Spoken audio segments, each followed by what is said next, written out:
package here too. Yeah.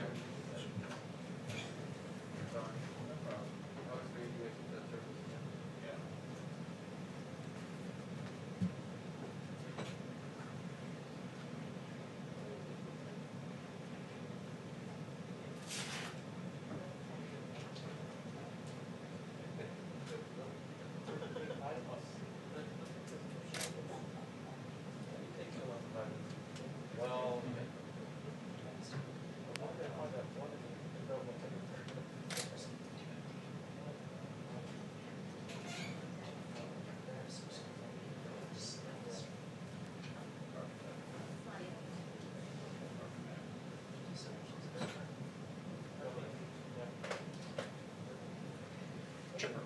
Yes, sir. Can I help you? Could you just stand? Yep. No, over there. I'm gonna see how I'm gonna run this. Coming out. I'm a little edged to the right. A little edge to the right. Thank you so much. Door opens. I'm headed this way. That's great. Good. Hey, Chip. Thank you. Wait, we should take a picture. Look right there. Over your shoulder. Over the shoulder, sir. Beautiful, beautiful, beautiful. It's the only good picture I'm going to make all day.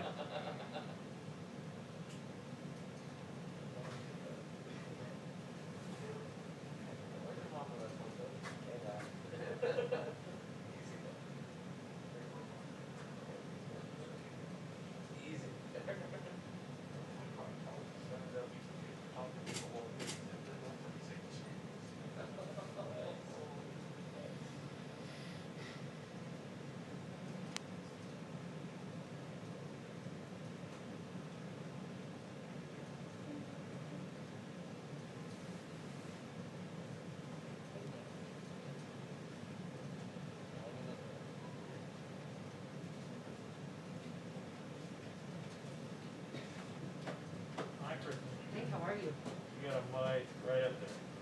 TV pool. Oh, I sit here.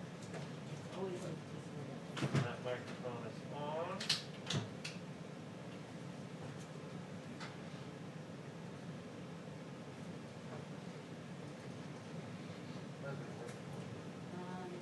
You wanna, And under the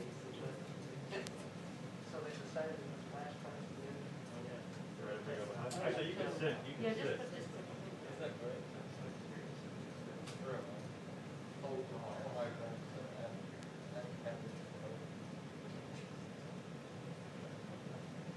Just fix. That I, Yeah. yeah. You got that. That I-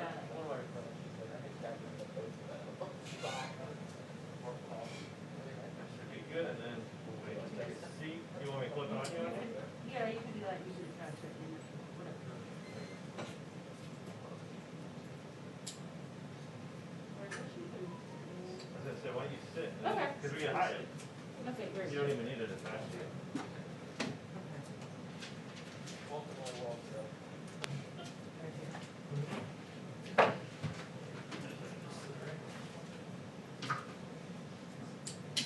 And is that ours? And that's mine.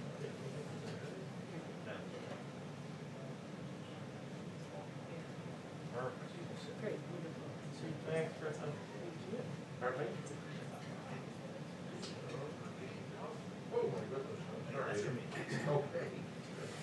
Chris, do me a favor, just talk really quick. Testing 1, 2, 3, 4, 5, 6, 7, 8, 9, 10. Testing 1, 2, 3, 4, 5. Very good. Thank you. Great, thanks.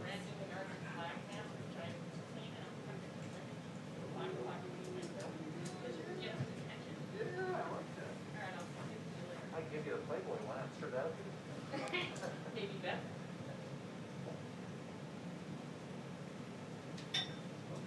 Hey, well, Hey, John. How's it going? Good, how are you? hey, hey.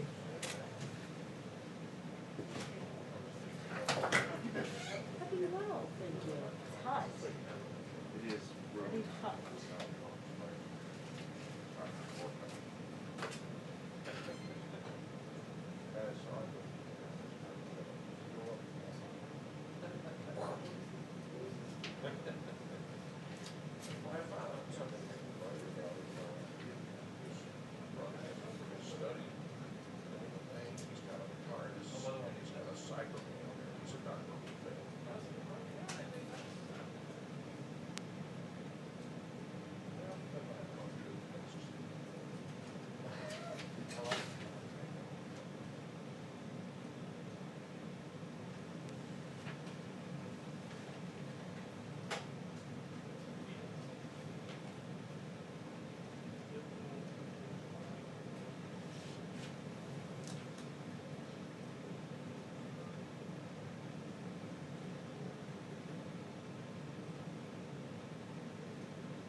Good morning, everyone.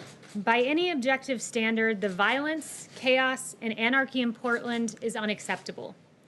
Yet Democrats continue to put politics above peace while this president seeks to restore law and order.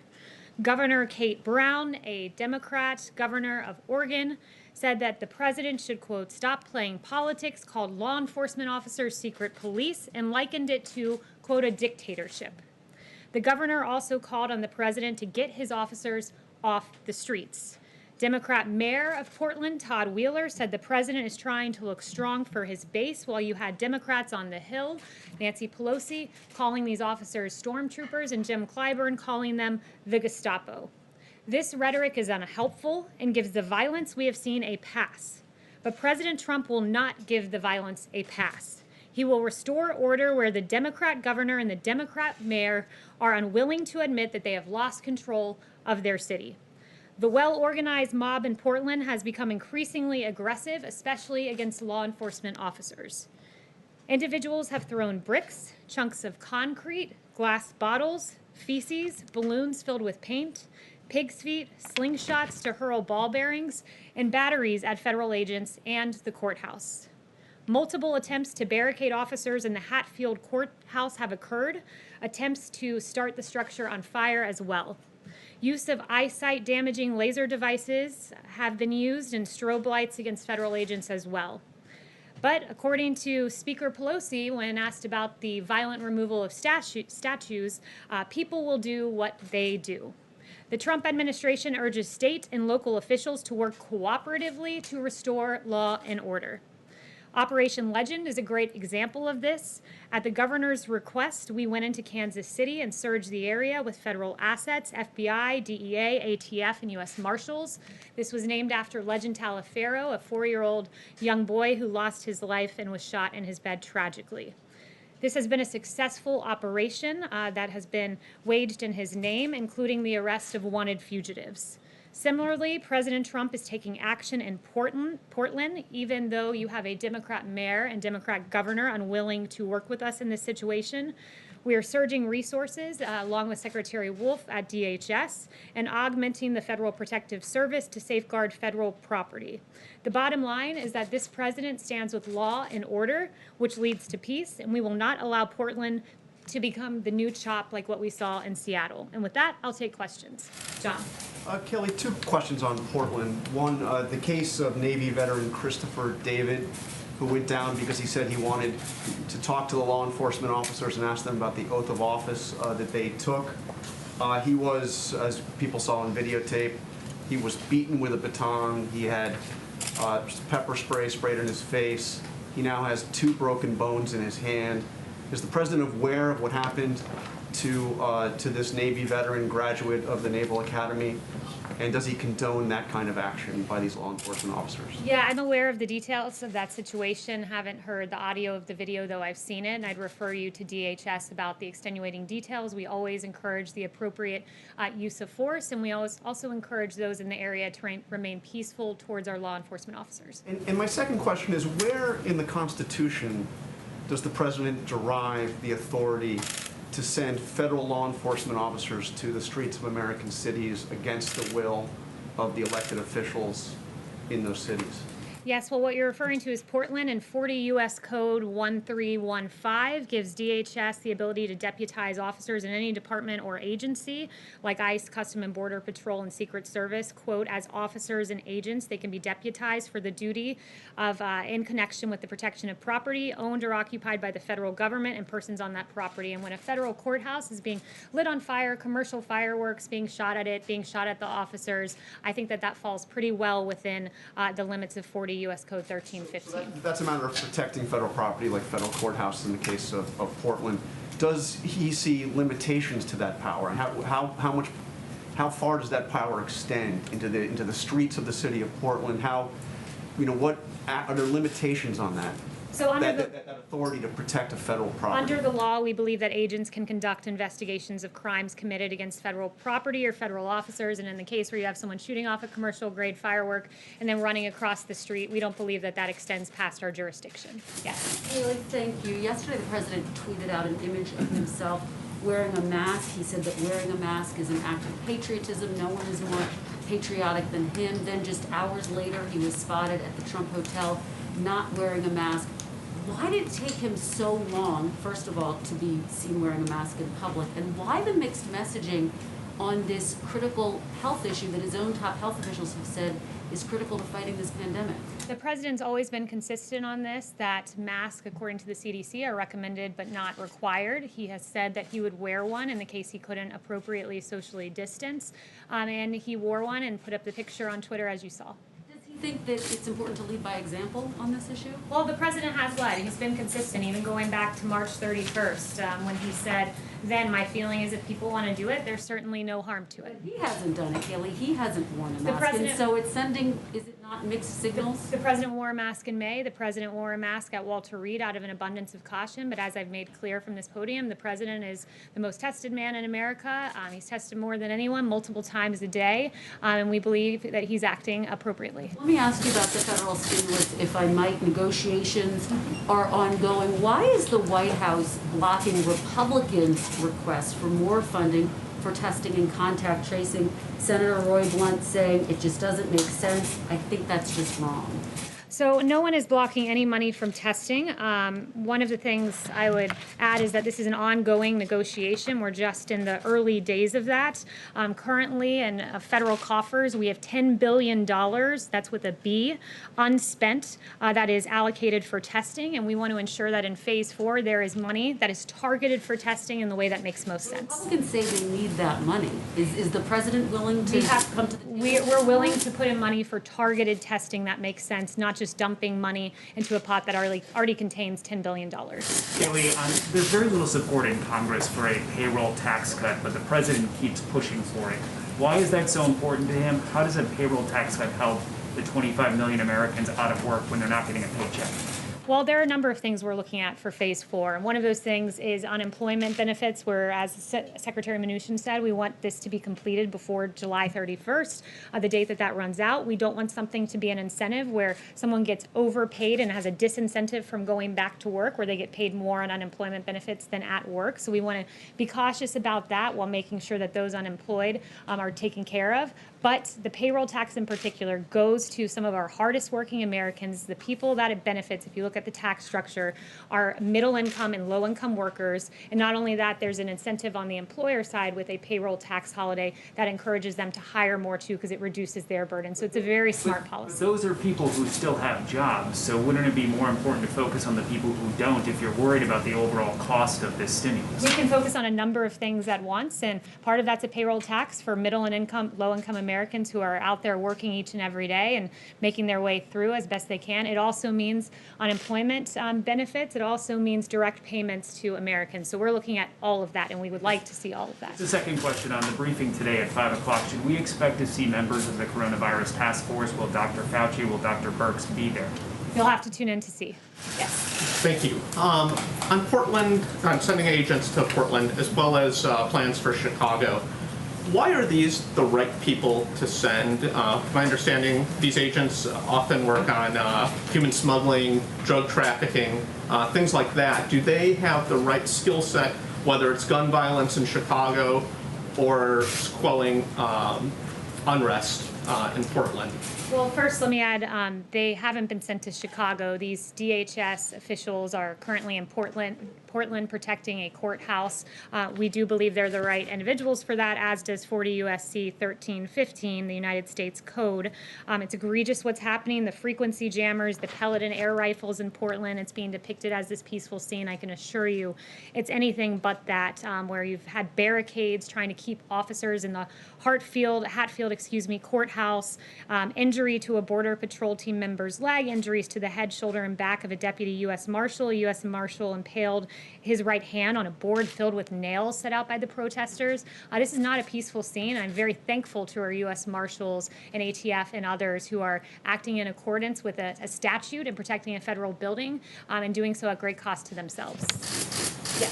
Thanks, Kayleigh. I have two questions for you on the stimulus. First, since you guys are committed to the payroll tax cut, that seems to be driving up the price tag of the whole package. So is the White House view the $1 trillion figure that's been cited by GOP leaders as a hard cap? Are you willing to sign something that would spend more than that? These are all preliminary discussions, so I'll leave it to the negotiators to decide. The $1 trillion number was cited by Secretary Mnuchin yesterday. But look, this is the beginning stages. We're looking at a number of things, but the president was very clear that he would like to see a payroll tax in there, along with liability protections, tax credits for businesses to bring people back to work and to have safe work environments, and of course, $70 billion for schools to reopen safely, at least $70 billion. And then on the testing piece, what did the long wait times that we're seeing for tests around the country suggest that we do need a massive influx of testing beyond what's unspent, and that the federal government should take more control of the country's testing program? So we do want to see more testing funding, but we want it to be targeted in a way that it gets to the right people who need testing at the right time, not just dumping money into a bucket. So we want more money. We want it to be targeted. But I'm glad you brought up the timing of the testing. I talked to Dr. Birx, and she's very encouraged by the pool testing that's being worked on. You can run 4 to 5 times as many tests in the same period of time by decreasing turnaround times at a minimum of 2/3. So if you took 3 days to get a test result, it goes down to less than 1. If it took 6 days, it goes down to less than 2. And it's more labor intensive, so they would need to hire additional personnel, but CMS is funding the test at about 4 times the actual test cost to ensure technicians and PPE requirements can be met. So we are seeing encouraging signs on that front. Yes. Thank you, Kayleigh. Just going back to the Portland situation, what is sort of the policy justification for federal officers not identifying their agency and their arrest authority when they take a protester into custody? So I've been told by DHS that there is insignia indicating that they're law enforcement. They, in the case you're referencing, did identify themselves to the individual being obtained, but that they don't identify themselves to crowds because it would put them at great risk. And I think you can see that, as I noted, when they're sticking their hands into boards left out by some of the rioters. Yes. Hey, Kayleigh. On June 16th, a little more than a month ago, the White House, via the Vice President, published an op-ed in the Wall Street Journal. The op-ed said that the media has tried to scare the American people about the coronavirus. It talked about low positivity rates and declining case numbers in half of the states. There have been 25,000 additional deaths since that was published. Does the White House still stand by that op-ed? And then just more generally, what happened here at the White House and the administration in the last month when the message was that this was a problem that was on the mend and being addressed, until now with the exploding cases we've seen and 141,000 deaths? Well, the White House has always been very clear-eyed that as we reopen, we would see embers and in some cases fires. We've been very aggressive in addressing that, sent out 19 teams to go to emerging hotspots. Dr. Birx has been to 9 states. She does a lot of extraordinary work on that front, so we've been clear-eyed that as we reopen, we would see embers and sometimes fires, but we're encouraged that when you look at case fatality, for instance, we're below the European Union, we're below the average of the world, and I think that that speaks to our incredible work with therapeutics and our incredible work with testing, 46 million tests. The number 2 in testing in the world is India at 13.79 million. Do you still see the main problem, as the op-ed pointed out, as the media trying to scare the American people over coronavirus? I think in many cases the media has tried to scare the American people. I think there's been a deficit in reporting about the cost of staying shut down, for instance. When you have the fact that the American Cancer Society saying that during the pandemic we saw an 80% drop in cancer cases being identified, there are real costs to a draconian extended shutdown, and you never heard the other side of the health equation. You never heard that mammograms were down by 87% and colonoscopies down by 90% and drug overdoses going up month after month through the lockdown. So it was the right decision to make. The president saved 3 to 4 million lives, but it's important to note the other side of the health equation about what extended lockdowns do to the American people. Yes? Yeah, the president says he wants to send these forces to other cities like Chicago. Cities where the federal property isn't necessarily under attack. What are they going to do when they get to Chicago and these other cities with higher crime rates, higher shooting rates, higher murder rates? If the president's worried about that, what are they going to do? What are they going to arrest people with? I think you're getting ahead of the president here. He's made no announcements as to who's going where. He's very discouraged by the violence that he's seen in Chicago. It's why he sent a very strong letter to Mayor Lightfoot offering help because she's clearly unable to control her streets, and the governor as well, unable to control that area.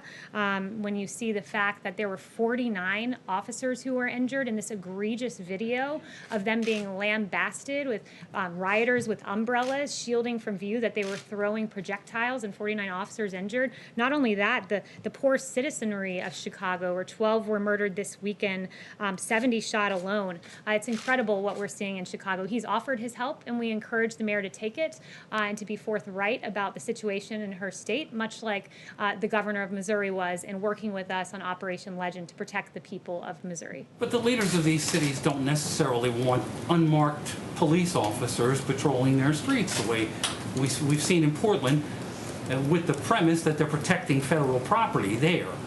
The leaders in these cities don't want this sort of paramilitary police force. They're offered the assistance of DOJ, as was done, where you've had FBI surge in the case of Operation Legend. So when you have each weekend more than a dozen people getting shot in your city, perhaps it's time, more than a dozen killed, I should say, and children, perhaps it's time to say, I need the help of the federal government because what I'm doing is simply not working when more people are dying on the streets of Chicago than Afghanistan and Iraq. It's a tragedy. What if they don't say that? Yes, Stephen. Thank you. Well, I have a question about New York on a similar topic. Yesterday, President Trump mentioned the spike in violent crime in New York and said, quote, if the governor is not going to do something about it, we'll do something about it. And I'm curious if you could explain why he's saying that the governor should do something about it rather than the mayor, and if you could also elaborate on what President Trump would be willing to do. Well, he thinks the mayor and the governor should work together to take control of the streets of New York City, where in some places we've seen 600% surge in violence over last year. So he thinks they should work together. It's ultimately the power of the mayor to enforce and the governor to enforce the police power of their states. That power rests with them, but they can partner with the federal government in the event they're unable to control the violence in their cities. And that's certainly what we've seen from Mayor de Blasio, who seems to have not a hard time criticizing police officers, but an awfully hard time controlling the streets of New York City. Yes. Hi, Kayleigh. Thanks so much. I have two questions on the pool order for today, one for myself and one for a colleague who cannot be here because of social distancing. Governor Gavin Newsom was one of the few Democratic governors to bring in the National Guard and arm them after the riots and looting in early June, as compared to Seattle, where they didn't arm the National Guard.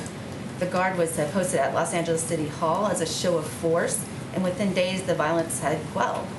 Why not just invoke the Insurrection Act and have a big show of force rather than these more secretive operations? So I'll leave that to the president. We don't have secretive operations going on. It's very clear what's going on in Portland. It's very clear what's happening in Kansas City. But with regard to the Insurrection Act, look, we believe that it should be governors and mayors doing what they have the constitutional power to do. The police power rests with them.